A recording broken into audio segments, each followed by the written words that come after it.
we are back for another year of the Chicago Auto Show 2026 here in the McCormick Place Convention Center to check out all the latest vehicle lineups that have been brought here by the different manufacturers, as well as their newest products, such as the Toyota RAV4, Kia Telluride, Nissan Leaf, Honda Prelude, Jeep Recon, and many more. So stick around, check out the highlights from this year's show, and hope you enjoy. Kicking things off right here with the brand new, recently revealed Ford Mustang Dark Horse SC for Supercharged. We are, of course, looking at the top spec production, most powerful Mustang revealed yet, expected to produce over 760 horsepower.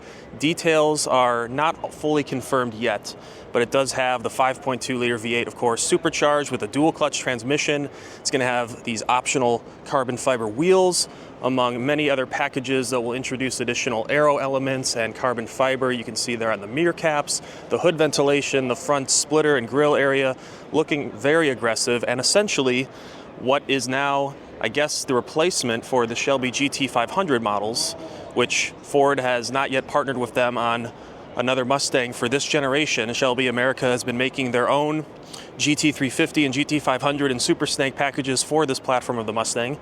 But Ford has come out with this, which is sure to be an incredibly capable car on the track once it reaches customers' hands. And then also here we have 60th anniversary cosmetic package for the Mustang here in these special colorway and decals and the throwback wheels. You can see also specific badging here on the back for the GT model that we're looking at, celebrating 60 years of the Mustang.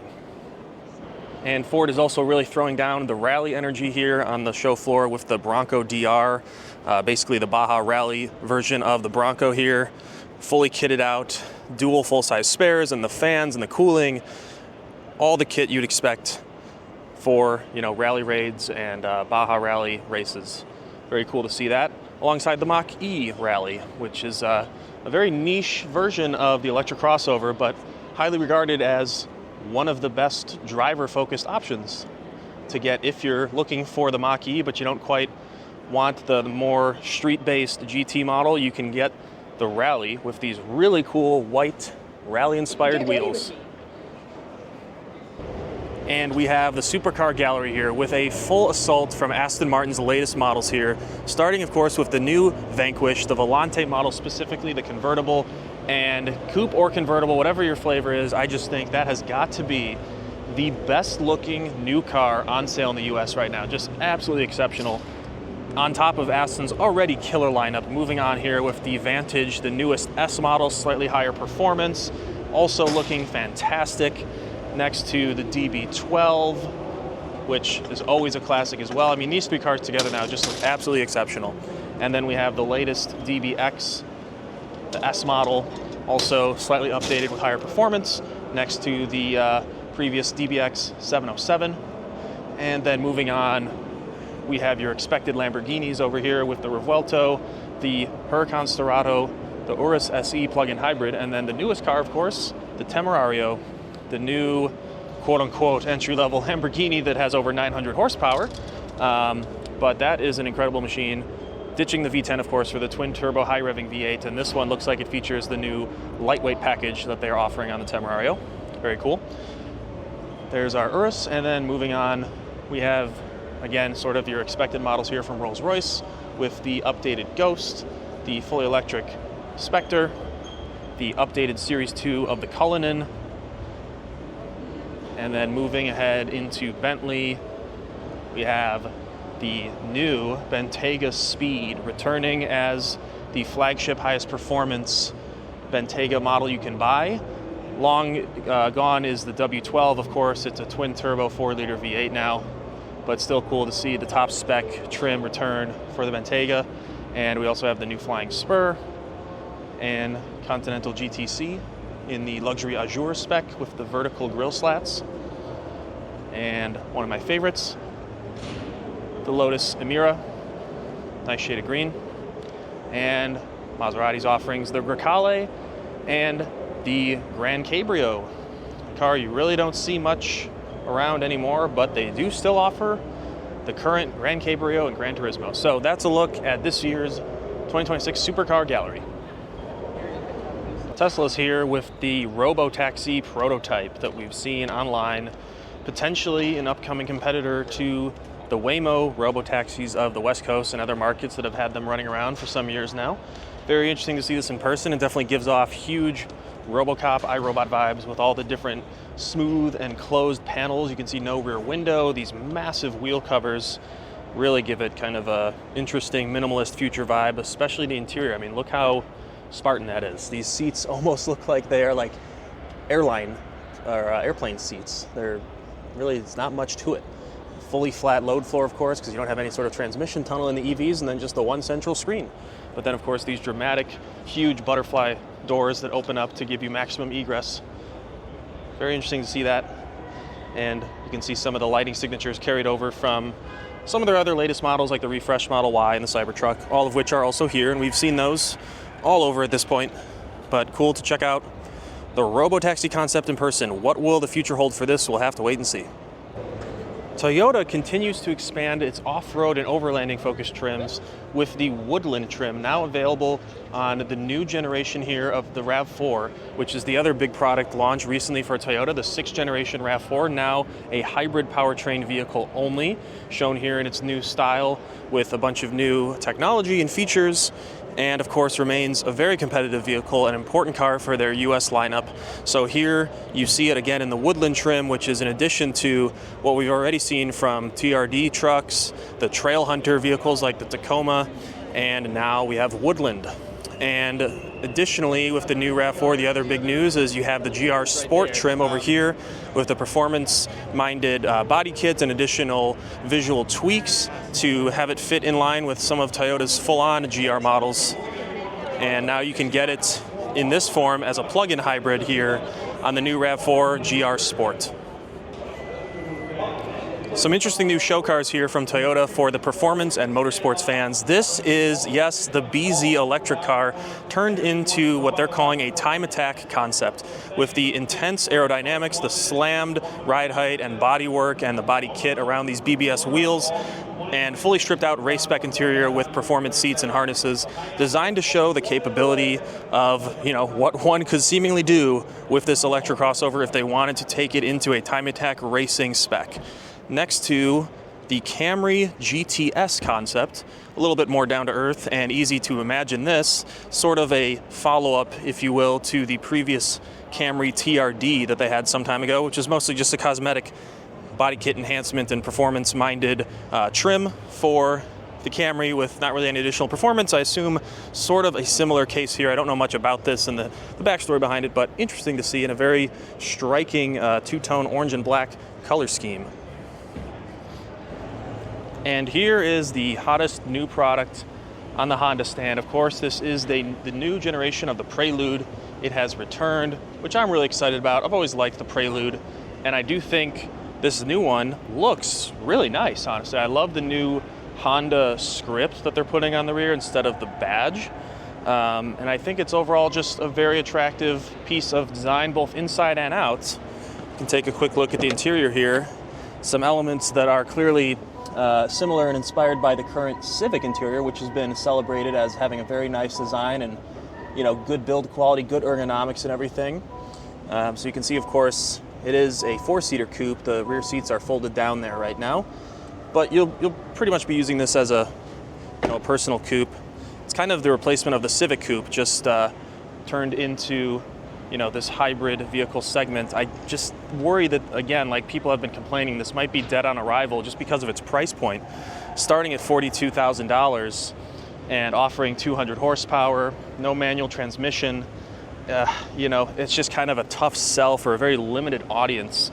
The Civic Hybrid, when it was around, did sell well, but it was at a much different price point, and it wasn't trying to, it wasn't trying to be an all-out performance car, and as such, it wasn't putting itself at a price point around some of those other cars that you can get or close to acquire for this price. Thinking about like Nissan Zs and other things like that, or even cheaper cars. I mean, look at the Subaru BRZ and GR86 twins, and of course there's a Miata if you're into convertibles. Like, there's just a lot of options in this space that is already pretty niche if you're into a performance-focused or at least appearing coupe. And the Prelude offers a very interesting take on that for what I think is too high of a price. And we've heard everyone in the automotive journalist space already sort of calling this out. And the interesting thing apparently is that, Honda wanted to keep this car pretty loaded up with features and without ballooning the price. And, they didn't want to come out with like a base model that would have a bunch of decontented options. And yet this car is at $42,000 starting price, and it still kind of is decontented. It doesn't have power seats and lots of other modern safety features or just driver aid systems. And the rear seats, there's a lot of things in there that are, not consistent, like cloth versus leather application and just other things that are either, showing signs of cost cutting or just not present at all. So it will be interesting to see how the Prelude does on the market, which, I hope it does well. Again, I think it looks nice, but I don't know. It's going to be a tough sell, I think. Anyway, moving along at Honda, the other product, so we have the refreshed Pilot. Of course, they continue to refine one of their best sellers here with some new exterior looks and touch-ups. And then we have a car that I'm actually pretty into is the second generation Honda Passport here. If you remember the first gen, it was really kind of a half-assed attempt at a rugged crossover segment from the brand. It was basically a previous gen Pilot that was just shortened, got some extra ground clearance and kit for off-road performance and things that were mostly cosmetic. And it didn't really get the job done. I don't see a lot of those, at least in the Midwest. But now the second gen is out, and it looks like it's really coming to its own. It's got a fully unique design now, which, in my opinion, looks fantastic. It's clearly inspired by something like the Ford Bronco Sport, which I think makes sense. That's that sort of compact, rugged-looking, tough crossover segment remains popular. I see a lot of Bronco Sports around here, so we'll see how this does. I've already been seeing quite a bit of them. And this is the Trail Sport trim we're looking at here in this copper orange paint with the tow hooks and all the extra kit for off-road capabilities and functionality, extra cladding and all that.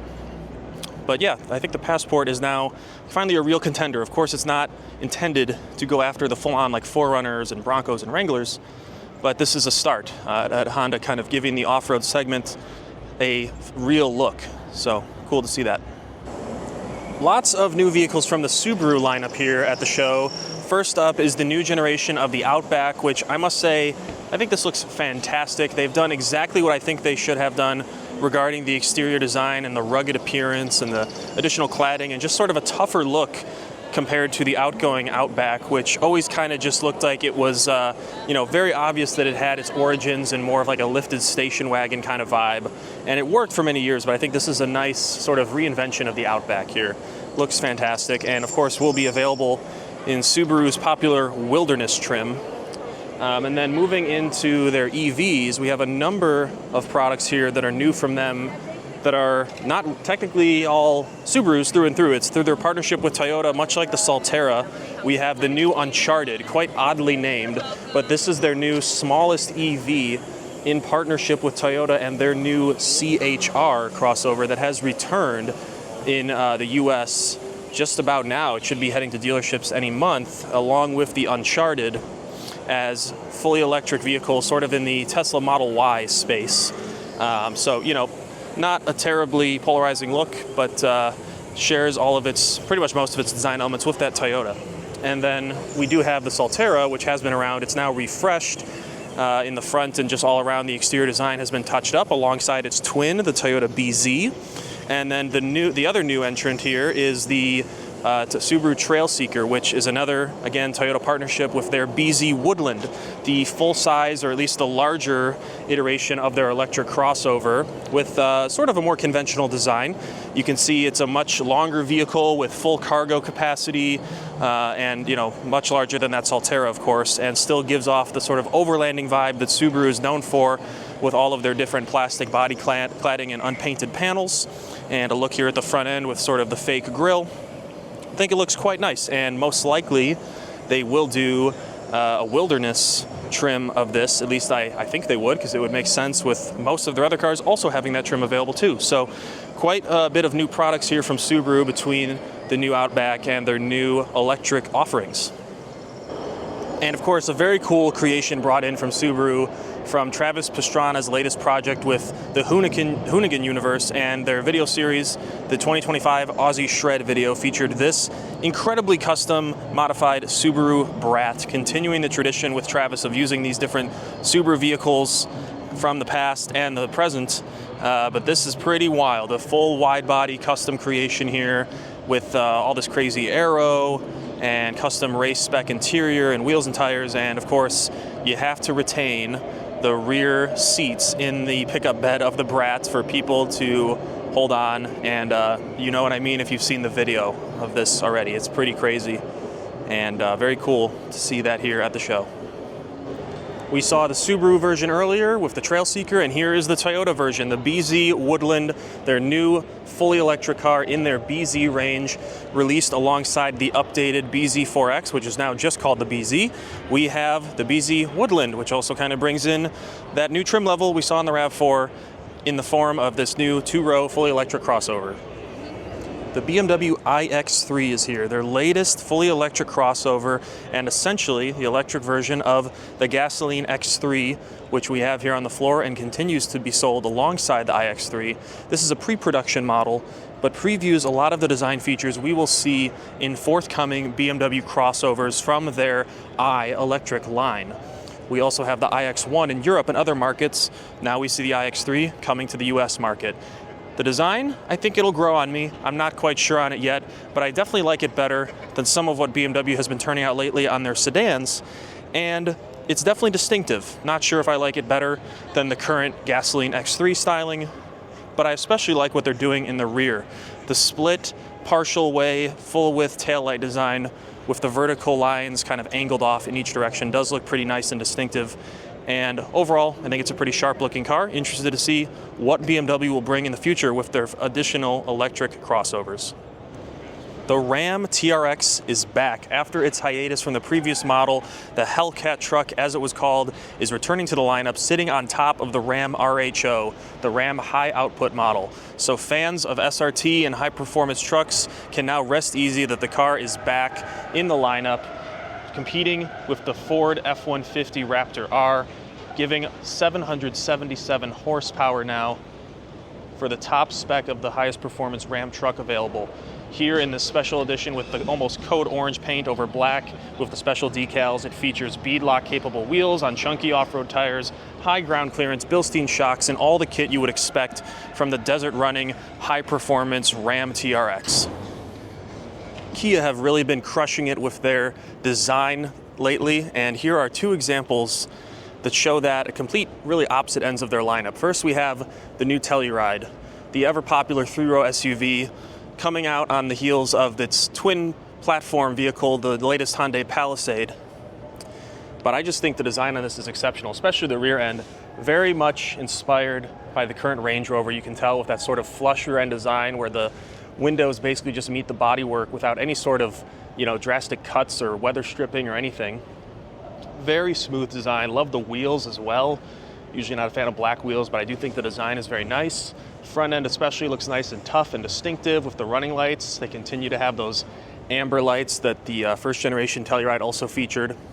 Very nice. And then the other car that I'm a little more into just because I love hatchbacks and wagons is this, the Kia K4 hatchback.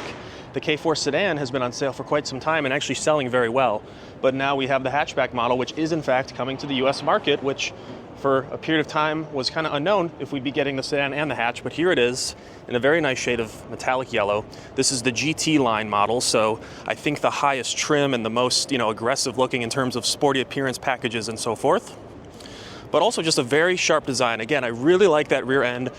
Floating C-pillars is nothing new. It's been happening for years now among crossovers and many types of cars, but I think it's executed really well on this K4. The rear end design really comes together nicely and smoothly, especially the taillight design again. Just looks really nice and distinctive, and the car gives off a much more premium vibe than the price point of the K4 range would suggest. Also with Kia, I just noticed this, not sure how I didn't before, but they are really loving the amber running lights across the front end designs of their refreshed cars, which we can see here on the refreshed Sportage, also the Sorento, even the K4, the red K4 hiding over here, has the amber running lights. and the Carnival minivan. So interesting to see them putting that design touch that was made kind of popular on their Telluride, which continues on the new model, across all of their different crossovers and various other cars. We also have the refreshed EV6 here, which doesn't yet have the amber lights. I do like the lighting signature that they put on the new front end of the EV6 though, nonetheless. But yeah, amber lights all over at the Kia stand. All right, over at the Jeep stand, we have a few new things here.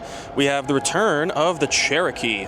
Underneath the Grand Cherokee, obviously. This car did leave the market for a few model years. I'm not exactly sure how long, but the last gen has been gone for some time, which seems kind of crazy for any brand in the US that's serious about selling in numbers to cancel, effectively, one of their compact or mid-size crossovers. But that's what they did for a bit, and now it's back. So we'll see how it does. Of course, all new compared to the last gen, new look, a little bit more in line with the Grand Cherokee. But what I'm most interested in here with Jeep is this, the Recon, their newest fully electric car, their second fully electric car in the US after the Wagoneer S.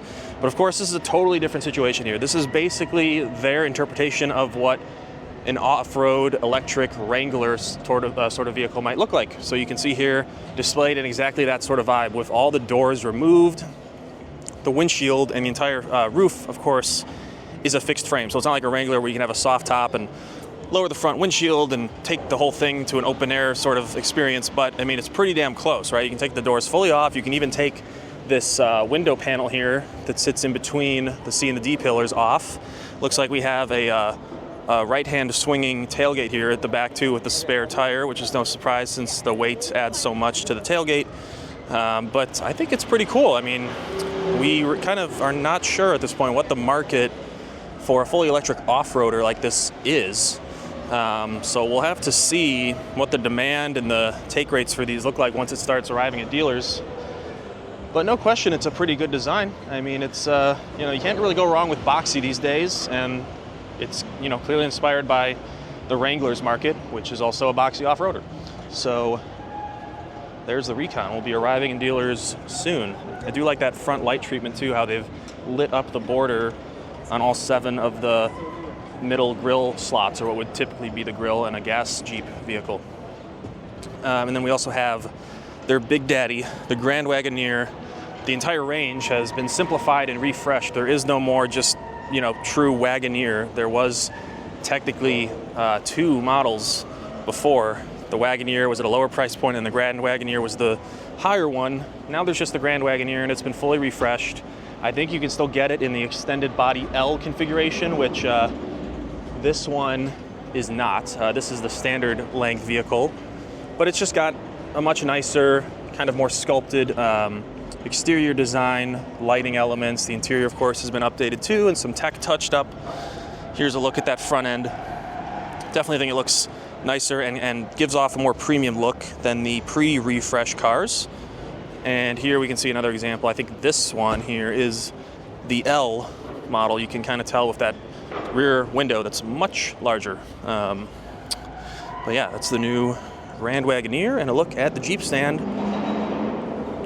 Have to call this one out real quick just because I do love the look of the current Nissan Z, and what we're looking at here is the special Heritage Edition package on the Z.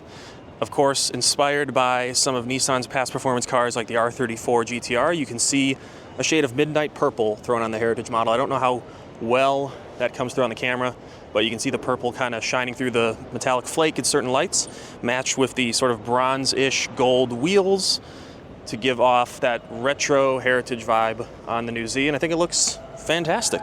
Very cool.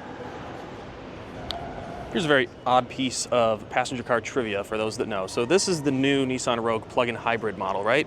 Might sound like nothing too crazy or exciting. There's lots of plug-in hybrid models around in this segment, but Nissan and Mitsubishi have had a partnership for many years. So you might notice this Rogue is not really a Rogue. It's called a Rogue, of course, but this is the Mitsubishi Outlander plug-in hybrid. Look at that. It's the exact same car, badge engineered for Nissan to have a plug-in hybrid in this segment for their Rogue, alongside the gas Rogue, which is a completely different car, different design, different platform altogether.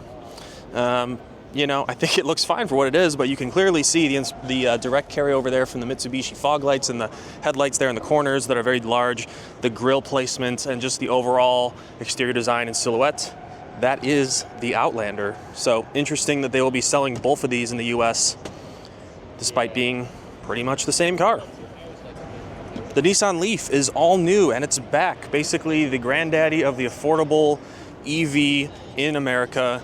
Went on sale so long ago in the sort of dorky looking first generation, but it's still here now in its third gen, and it looks much better, if anything a little bit too generic perhaps, but it definitely fits in with the rest of Nissan's lineup and their design treatment here at the front end with the lighting.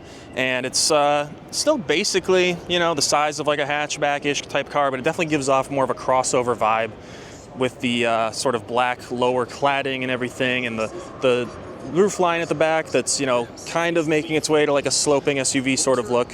And that's probably a smart move to have it appeal to more buyers and a wider range of people that would be shopping for crossovers anyway. Interesting to see the Nissan script in the back, and the lighting design is also very interesting. Best appreciated when the rear lights are actually on, but they have these cool sort of like horizontal elements here next to these vertical ones that sort of give off a similar vibe to the Z, as well as the older Z cars that itself is sort of harking back to. So the Leaf is all new and back for 2026. And that's a wrap on the 2026 Chicago Auto Show here at McCormick Place. Another good year. I've been coming to the show for almost 20 years now, outside of a few during COVID where it had to be canceled. But always great to come out and check the newest models out in person, see the features, look and feel around the build quality, and just take in the designs in closer detail. So anyway, hope you enjoyed the highlights from this year's video. Be sure to like and subscribe to the channel for more content, and comment with thoughts about what you like, what you don't like, and what you want to see more of in the future. Anyway, thanks for watching. I'll see you next time.